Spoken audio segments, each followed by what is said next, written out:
सत्यनाम बोलो गुरु महाराज की जय। आज हम आपको बताने वाले हैं दसम द्वार। दसवां द्वार जिसको कहते हैं, दसम द्वार जिसको कहते हैं। दसम द्वार हम उसे कहते हैं कि जो हमारे आँखों से नीचे की भाग है उसमें 9 खंड है। नीचे के जो तल है उसमें 2 भाग हैं, ऊपर का हिस्सा दूसरी है और नीचे का हिस्सा दूसरा है। जो नीचे का भाग है उसे पिंड के द्वारा कहा जाता है। उसमें 9 दरवाजे हैं, 2 आँख, 2 कान, 2 सुराग हैं, 2 मुँह और नीचे मलमूत्र के 2 स्थान। इस तरह से 9 द्वार, 10 इंद्रियाँ ये हमारी हैं। 5 कर्मेंद्रियाँ हैं, 5 ज्ञानेंद्रियाँ हैं। 9 दरवाजे, 10 इंद्रियाँ ये जीवात्मा के इस संसार में कार्यशील होने के साधन हैं। जागृत अवस्था में हम उस स्थान आँखों के पीछे और मध्य में है। यहाँ से ये हमारा आँखों के मध्य का जो हिस्सा होता है ये दरवाज़ा कहा जाता है। दरवाज़ा इस तरह से कहा जाता है जैसे आप दरवाजे पर खड़े हैं और नीचे का हिस्सा जो है वो आपका संसार है और उसके ऊपर पीछे का हिस्सा जिसको कहते हैं, ऊपर का हिस्सा जिसको कहते हैं, वो हमारा सतगुरु का दरबार है, परमात्मा का दरबार है। नीचे की तरफ जब हम जाते हैं तो चेतन आत्मा हमारी कार्यशील होती है। आत्मा आँखों में उतरती है तो आँखों से हम देखना शुरू करते हैं। सब इंद्रियां भी आत्मा की शक्ति के द्वारा ही कार्यशील होती है। साधारण जो जीव होता है, पिंड और उसके 9 द्वारों एवं 10 इंद्रियों को ही इंसान की हस्ती मान लेता है। संत समझाते हैं कि आत्मा की हस्ती इनसे बिल्कुल अलग है। आत्मा ही परमात्मा का अंश है। इसका निज घर सतलोक है जहाँ प्रभु का निवास है। वर्तमान अवस्था में इस कदर देह के 9 दरवाजों को 10 इंद्रियों से बंध चुकी है कि इसे अपना घर वापस जाने का रास्ता ही भूल गए हैं। जहाँ से आए हैं, जिस लोक के वासी हैं, सतलोक के वासी हैं, उस रास्ते को भूल गए हैं। हमें संत सद्गुरु समझाते हैं कि सिमरन की युक्ति समझाते हैं, भजन की युक्ति बताते हैं। इस युक्ति के द्वारा आप ध्यान को करके आप उस तत्व तक पहुंच सकते हैं जहां पर आपकी सत्ता है, जहां पर आपका दरबार है, सतगुरु का दरबार, जिसको आपका निज लोक था, निज घर था। एकाग्र और स्थिर हो जाती हैं तो शरीर के 9 द्वार हमारे, जब हम ऊपर की तरफ जब एकाग्र ध्यान को कर लेते हैं तो बाहर के 9 द्वार हमारे कार्य करना उतनी देर के लिए बंद कर देते हैं जितनी देर हम उस सतगुरु के दरबार में ध्यान करते हैं। प्रभु के दरबार से जो ध्वनि सुनाई दे रही है, शब्द प्रकाश दिखाई दे रहा है, आत्मा शब्द को सुनकर आत्मिक जगत का रूप कायम कर लेती है और प्रकाश को देखती है, अपना रूहानी सफर तय करना शुरू कर देती है। संत हमें समझाते हैं कि अभ्यास का माध्यम धीरे धीरे बढ़ाते रहना चाहिए। इससे हमें जो हमारी चेतन अवस्था है वो एकाग्र हो जाए और समाधिस्थ होने के लिए तैयार हो जाए। जो हमें नाम दिया गया है इसका हम बार बार रिपीट करते हैं, सिमरन करते हैं तो हमारी जागृत अवस्था जागृत हो जाती है। जो चेतन सोई हुई अवस्था है वो जागृत हो जाती है। उसी जगाने के लिए हमें सिमरन ध्यान करने की जरूरत पड़ती है। पूर्ण संतों द्वारा समझाई जाने वाली रूहानी साधना का मूल उद्देश्य मन और आत्मा के शरीर के 9 द्वारों में समेट कर अपने पीछे जो ऊपर का हिस्सा है, जो सतगुरु का दरबार जहाँ पर है, आंतरिक रूहानी शब्द जहाँ से आ रही है, उस रूहानी शब्द को सफ़र शुरू करके हम ध्यान के माध्यम से दसम द्वार पर पहुँच सकते हैं। जहाँ पर हमारी चोटी शिखा होती है वहीं पर हमारा शास्त्रार्थ चक्र होता है, वहीं पर हमारा दसम द्वार, वहीं से हमें गुरु के माध्यम से ही वहाँ पर गुरु का स्थान माना गया है। और शास्त्रार्थ पर जब हमारा ध्यान पहुँचता है तो उसके मध्य में नीचे जब हम आते हैं, शास्त्रार्थ से नीचे आते हैं तो शास्त्रार्थ और त्रिकुटी के बीच का जो मध्य का हिस्सा जिसको कहते हैं, जहाँ पर लोग धुधुकी मानते हैं, उससे 4 अंगुल नीचे की तरफ जब हम आते हैं तो हमारी जीवात्मा बैठती है। उसे हम दसम द्वार या 10वां दरवाज़ा कहते हैं। इसी को नानक ने अमृतसर कहा है, इसी को संतों ने त्रिवेणी कहा है, इसी को संतों ने प्रयाग कहा है, इसी को संतों ने मानसरोवर नाम दिया है, इसी को कुछ संतों ने दसम द्वार कहा है। यहाँ पर जब हमारी जीवात्मा जहाँ बैठती है, जब हमारा मन शुद्ध निर्मल हो जाता है और उसके लिए हम नित्य प्रतिदिन अभ्यास करते हैं, अभ्यास के द्वारा उस तत्व तक हम पहुँचने का प्रयास करते हैं, तो हमारा जब जागृत अवस्था में हम पहुँचते हैं तो उस दसम द्वार पर हम दर्शन वहाँ पर हम पहुँच जाते हैं। वहाँ जा कर के हम दसम द्वार के वासी हो जाते हैं। सत्यनाम बोलो गुरु महाराज की जय। आगे संतों ने जो कहा है उसके बारे में बता रहा हूँ। कबीर साहब ने कहा है कि अनहद आँख कान मुख बंद कराओ, अनहद झिंगा शब्द सुनाओ। आँख कान को बंद कर लीजिए और ध्यान को अनहद जो झनकार जो उठ रही है, अनहद की झनकार जो भीतर से उठ रही है, उस शब्द को सुनाओ। किसको? अपने मन को। आँख कान को बंद कराओ, अनहद झिंगा शब्द सुनाओ। दोनों तिल एक तार मिलाओ, जो सुरति और मन जो हमारा है वो आत्मा से एक तार हो जाए, एक लय में मिल जाए, तब देखो गुलजारा नज़ारा है। तो गुलजारा एक अलग होगा। इसी पर हमारे पलटू साहब ने कहा है कि आँख मूंद के ध्यान जो लावे, तो द्वार दसवां खेलन पावे। नाम के सुर नाद अनहद शब्द के झनकारन। नाम का सुर जो है, नाम के सुर, नाम की वाणी के द्वारा अनहद शब्द जो झनकार उठ रही है, उसी के द्वार से आप दसम द्वार तक पहुंच सकते हैं। तुलसीदास जी ने भी इस पर विनय पत्रिका में लिखा है कि नौमी नौ द्वार पुर बस जही न आप भलकीन, ते नर जोनि अनेक भ्रमत दारुण दुखलीन।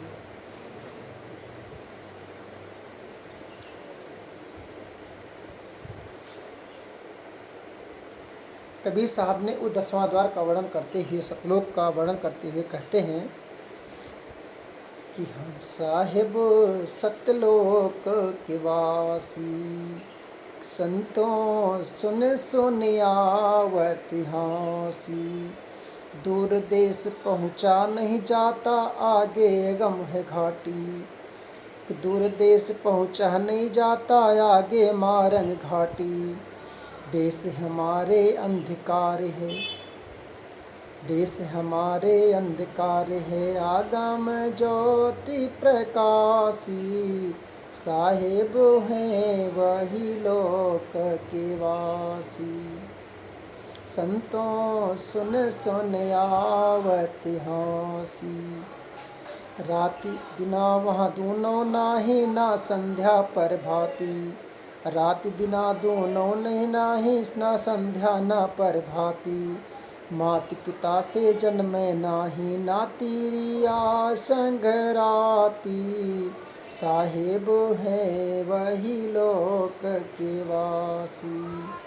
ना कुछ खाते ना कुछ पीते, ना करते भोग बिलासी।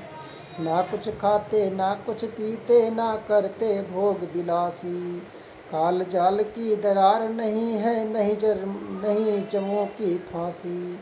काल जाल की दरार नहीं है, नहीं जमराज की फांसी।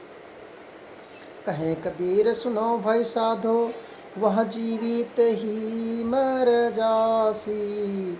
साहिब हैं वही लोक के वासी, संतों सुन सुन आवत हांसी। साहिब वही लोक के वासी, संतों सुन सुन आवत हांसी। सत्यनाम।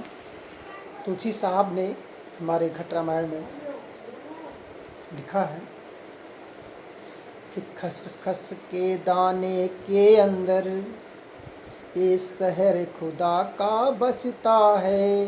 खस खस के दाने के अंदर ये अंदर शहर खुदा का बसता है। ये कष्ट करे ये नो के तिल में, वही तो उसका रसता है। ये रूह रकाने में ठहरावे, सोई मुकर में धसता है। रूह रकाने में ठहरावे, सोई मुकर में धसता है। सहल करे स्थाने के भीतर, सो मुर्शिद अलमसता है। सहल करे दाने के भीतर, सो मुर्शिद अलबसता है। और आगे कहते हैं कि बिना मेहर मरहम की सोबत, ये क्यों नाहक पचता है। कबीर साहब ने तो देखा है कि कोई सफ़ा न देखा दिल का। एक जगह और कहा है, साधो कोई सफ़ा न देखा दिल का, मुख के बाहर ज्ञान कथत है, अंदर कोरा छिलका। मुख के बाहर ज्ञान कथत है, अंदर कोरा छिलका। सतगुर बिना जप तप सब झूठा, बड़े आलम फाजल का। साधो कोई सफा न देखा दिल का। कहत कबीर सुनो भाई साधु, गुरु मिले भेदी तिल का। कहत कबीर सुनो भाई साधु, गुरु मिले भेदी तिल का। कोई सफा न देखा दिल का। सत्यनाम बोलो गुरु महाराज की जय। आज हमने आपको दसम द्वार की बात बताई, आप लोग समझिए, और नहीं समझ में आता है तो आगे हम कहानी के रूप में आपको फिर से समझाएंगे। सत्यनाम। सत्संग में सतगुरु कहे, बरन सुनाए बैन। देश अगमपुर धाम की, संत लखावें पैन। संत सतगुरु जो होते हैं, एक एक पल का, एक एक घड़ी का हमें रास्ता बताने की चेष्टा करते हैं। देवी देवताओं के बारे में भी बताया है कि देवी देवताओं की गिनती करोड़ों में है। उनमें से 3 देवता प्रमुख माने गए हैं, ब्रह्मा, विष्णु और महेश। ब्रह्मा को सृष्टि की उत्पत्ति करता और विष्णु को इसका प्रतिपालक करता, पालन करता माना गया, और महेश को संहारक करता माना गया है। ये तीनों माया रूपी माता की संतान है, देवी की संतान है। इनको माया रूपी माया देवी की संतान माना गया है।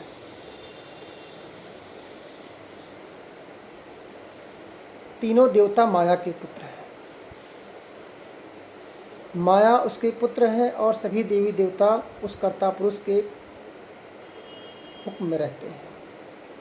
इन्हें जीवात्मा की सेवा के लिए पैदा किया गया है कि जो जीवात्मा पृथ्वी पर भेजी जा रही है उनकी आप रक्षा करें, उनकी सेवा करें और उनको समय पर वापस लाएं। इसलिए इन तीनों को मेन मैनेजर बनाया गया है, अधिकारी बनाया गया है, पद दिया गया है।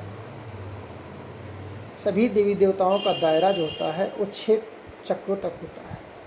आँखों से नीचे 6 चक्र आते हैं, 6 चक्रों तक देवी देवताओं का दायरा है।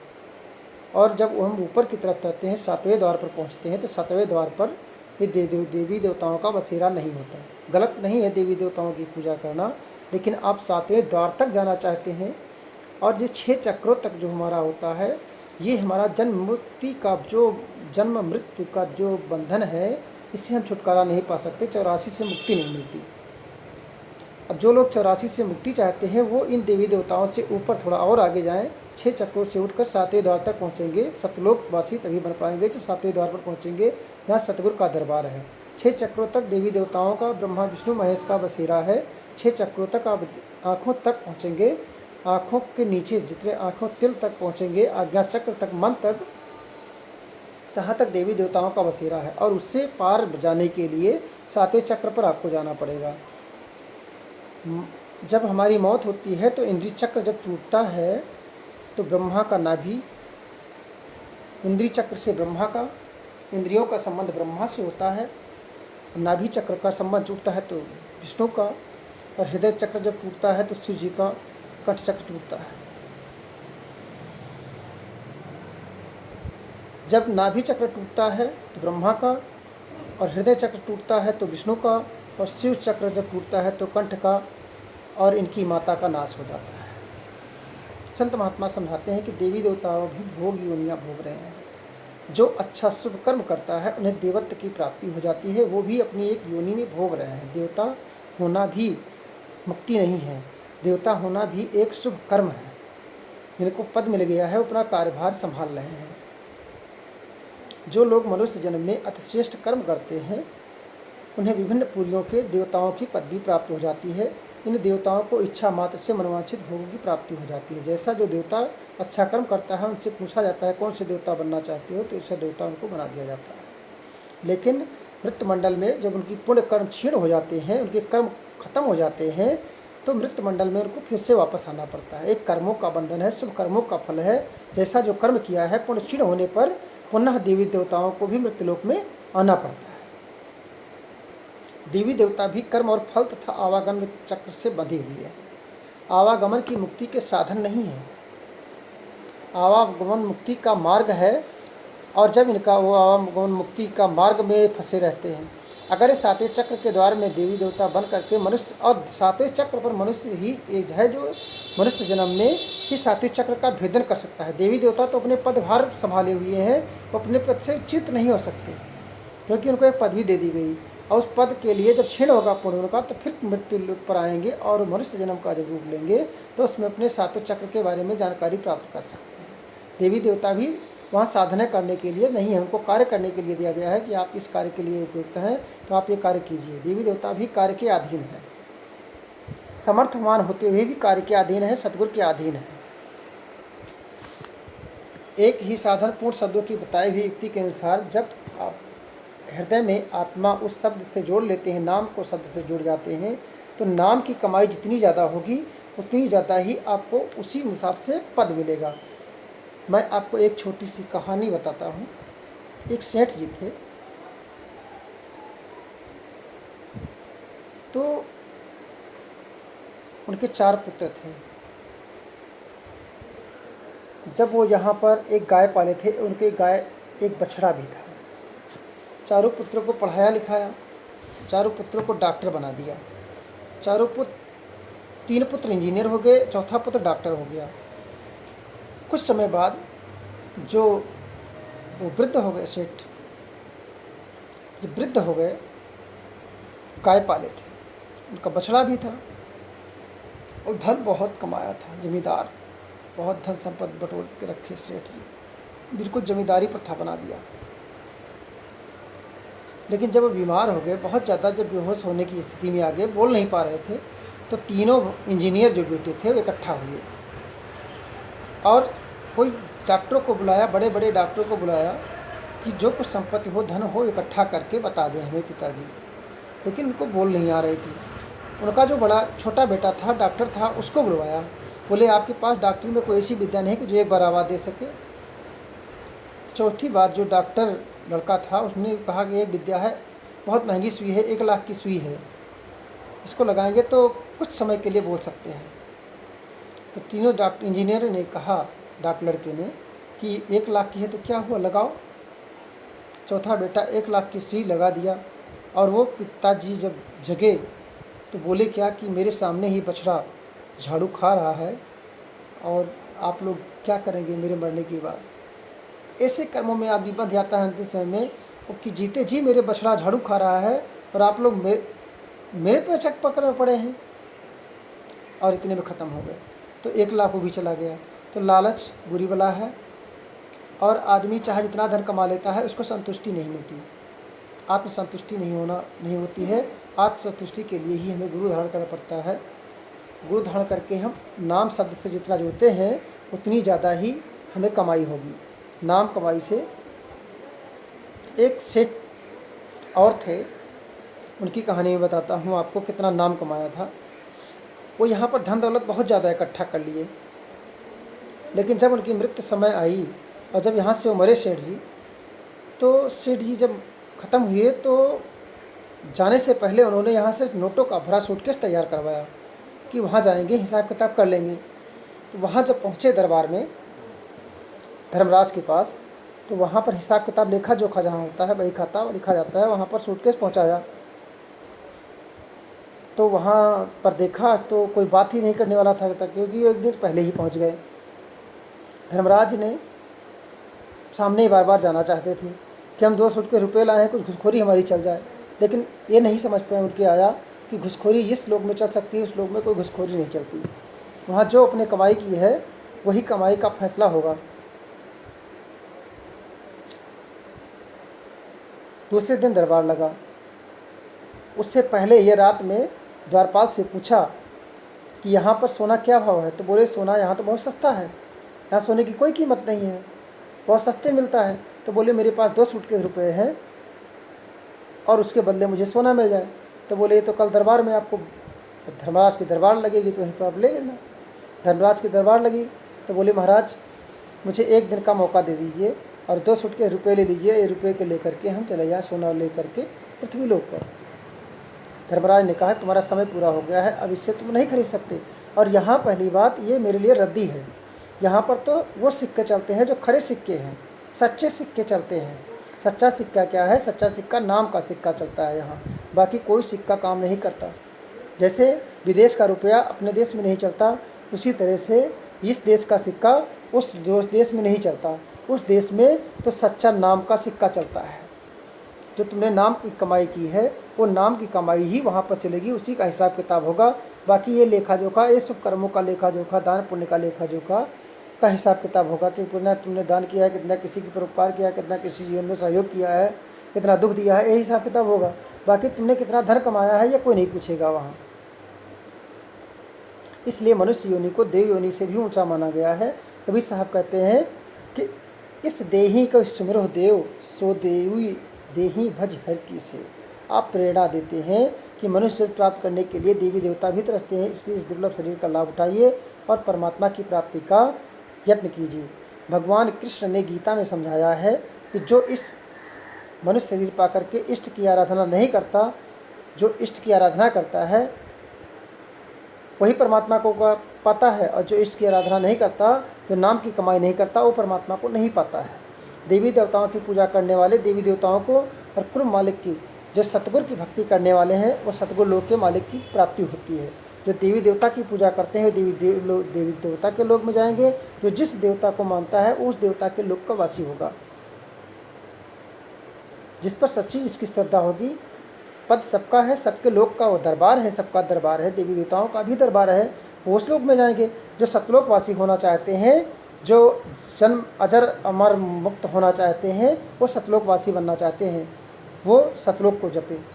सतलोक जाने के लिए सतगुरु साहिब का नाम जपे। जो देवी देवताओं को लोग जानना चाहते हैं, जिस लोक में जाना चाहते हैं, जिस देवता से प्रेम होगा, जिससे लिव होगा, जिससे संबंध होगा, उस लोक में भरने की बात पहुँचेंगे।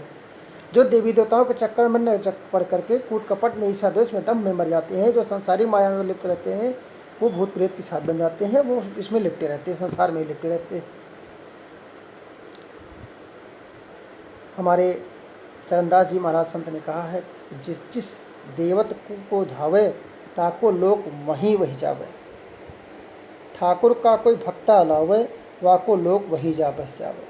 जो जिस लोक की सेवा करता है, जिस देवता की सेवा करता है, वो उसी लोक का वासी हो जाता है।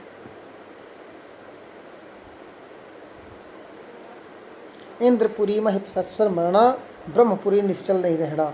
शिवपुरी का होएगा काला, त्रैगुण मैया बिनस बिताला। अब कहते हैं कि ब्रह्मा विष्णु महेश और इंद्र जो पूजा करने वाले इन पुरियों में पहुंच जाएंगे, पर ये पुरिया तीनों गुणों की हद में है।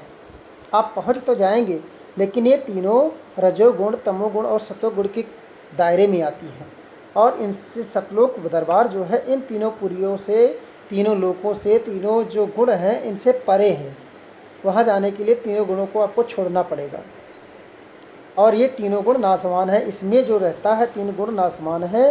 ये जब तक तुम्हारी अवधि रहेगी तब तक तुम्हारा जिस लोक में रहेंगे उस लोक की भी एक सीमा है, उस सीमा में रहेंगे, एक दायरे में है। शिव बिरंच असुर सुर जेते, काल अगिन जह मरीज जेते। सभी देवता काल के ग्रास हैं, वो अपना एक निश्चित अवधि पूरी करके फिर वो जन्मते हैं, फिर मरते हैं। ऐसा उनका भी एक अवधि है। उनकी अवधि लंबी है, मनुष्य की अवधि कम है, बस यही इतना फर्क है, लेकिन सभी सतगुरु के अधीन हैं। इसलिए संतों महात्माओं ने जीवात्मा के सामने नासमान देवी देवताओं की भक्ति नहीं, उस पूर्ण अजर अबर अविनाशी सतगुरु का दरबार बताया है, जहाँ पर जिसको हम परमात्मा शब्द कहते हैं। देवी देवता परमात्मा का पद ऊंचा है।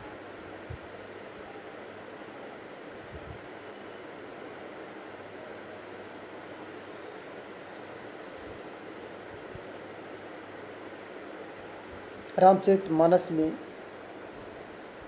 एक जगह दो आपको दोहा मिलेगा, चौपाई।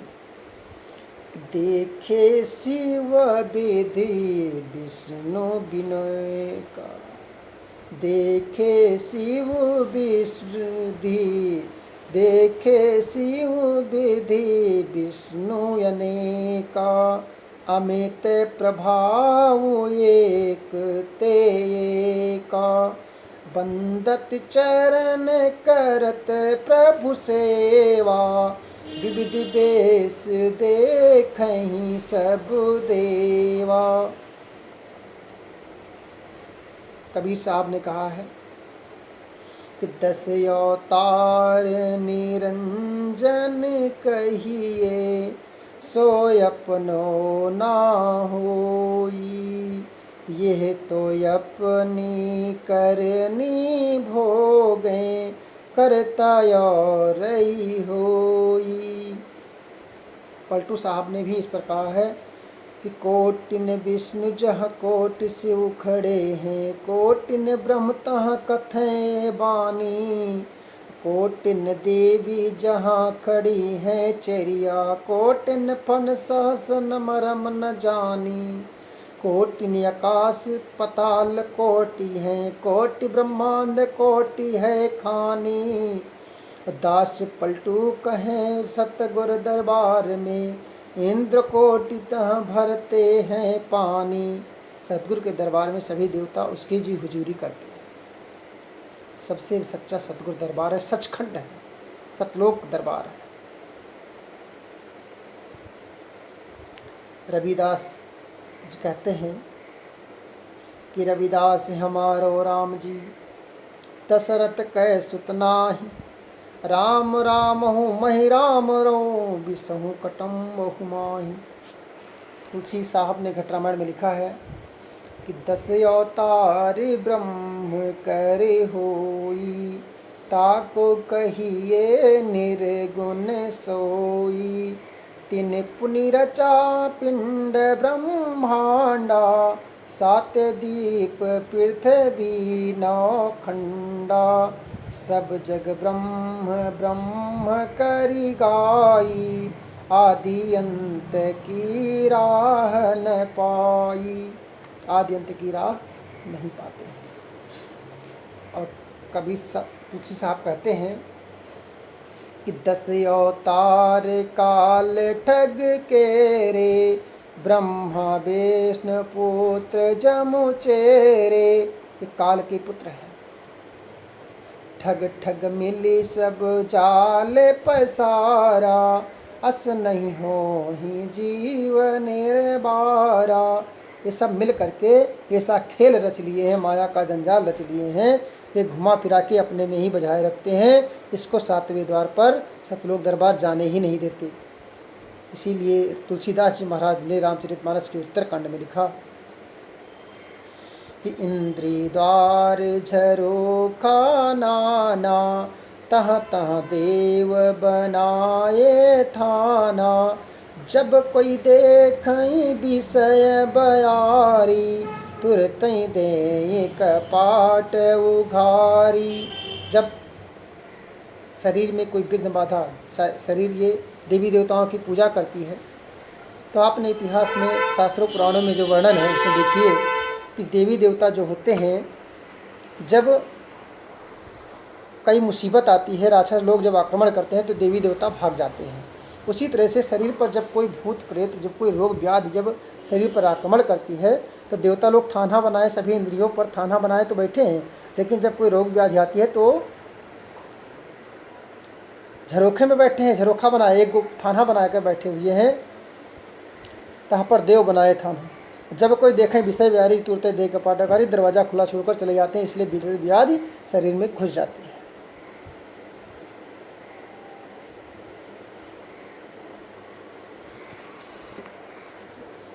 तुलसी साहब शब्दावली में लिखे हैं कि ब्रह्मा विष्णु महेश शेष सब बांधे तानी, ब्रह्मा विष्णु महेश शेष सब बांधे तानी, नारद सुखदेव व्यास फांस कर डारे खानी, नारद सुखदेव व्यास फांस कर डारे खानी, हनुमान और जनक भीषण बचे न भाई, अरे हारे तुलसी ऋषि मुनि को गने, काल धरी धर सबको खाई। कोई भी ऋषि मुनि, हनुमान जनक विभीषण व्यास सुखदेव ब्रह्मा विष्णु महेश, काल ऐसा है कि काल से कोई बच नहीं सका है, सबको काल खाएगा। बस जीवात्मा रूपी अगर उस सतलोक खंड के वासी अगर वहाँ तक पहुँच सकते हैं तो बच सकते हैं, बाकी कोई रास्ता नहीं है बचने का, सबको काल खा जाएगा।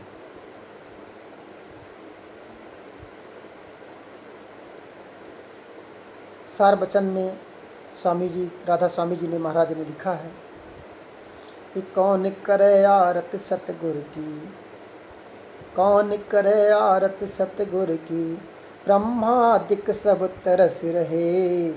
कौन करे आरत सतगुर की, ब्रह्मादिक सब तरस रहे। मिली नहीं ये पदवी किसी को, कोटिन 3300 राग बैरागी भटक रहे। कोई पदवी नहीं पा सकता सतगुरु की, सभी देवी देवता अपने अपने कामों में लगे हुए हैं, सब भटक रहे हैं। सुकर्म करोगे तो आप भी देवत्व की प्राप्ति हो जाएगी। इसीलिए कबीर साहब ने अपनी साखी में लिखा है कि बिन सतगुरु उपदेश सुर नर मुनि नहीं निस्तरे। ब्रह्मा विष्णु महेश और सकल जीव को कौन गिने। सत्यनाम। बोलो गुरु महाराज की जय, बंदी छोड़ सरकार की जय। सत्यनाम। महाराज का विषय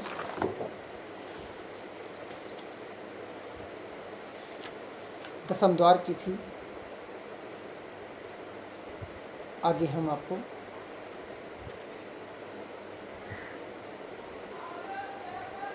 मुक्ति का मार्ग लगभग कई विधियों से समझाने का प्रयास किया है।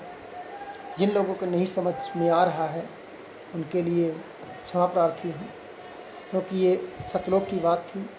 अभी जब हम देवी पुराण, भागवत पुराण, गीता, रामचरितमानस और देवी देवताओं की कहानियाँ, आरतियाँ और अनेक कहानियाँ, संतों महापुरुषों की कहानियों के बारे में बताएंगे तो आपके समझ में आएगा।